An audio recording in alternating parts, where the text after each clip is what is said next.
As sports fans across the country get ready for tonight's March Madness Championship game, all eyes are on the Yukon Huskies and the Kentucky Wildcats.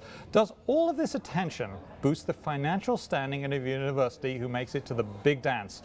S&P's rating services Robin Punty has the answer and joins us now. And Robin, thank you very much. We know what basically the whole country will be doing tonight, right? They're going to be pretty busy.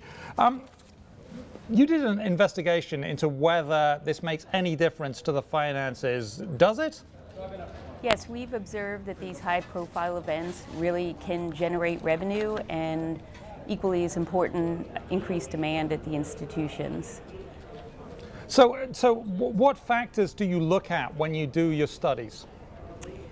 Well, most of the large flagships institutions, both UConn and University in Kentucky, are flagships. They have very expansive sports programs, and when they make it along to this high-profile national championship, it brings a lot of free publicity. And what we've seen is that it does have an impact on demand for the university, and certainly it's been a very competitive enrollment environment. And more importantly, there's financial benefits in a range of ways, both revenue collections as well as enhanced fundraising that generally follow a trip to the NCAA tournament. Okay, but there are some teams in there. You know, it starts with a lot of teams. It gets down to a few. But is that concentrated in just a few schools that typically do well? And if you have one of these programs, it doesn't, necessarily guarantee you financial success. Is that a fair comment to say? Oh, that's a fair comment. Certainly, the mainstays of funding for higher education remain tuition, and if you're public university, state funding.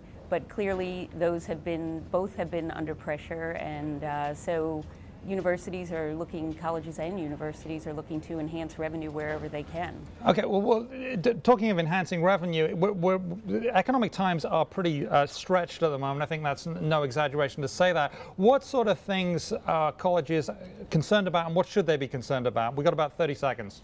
Yeah, so certainly enrollment, you look at the demographic patterns, there's a very competitive environment relating to, attracting and retaining students.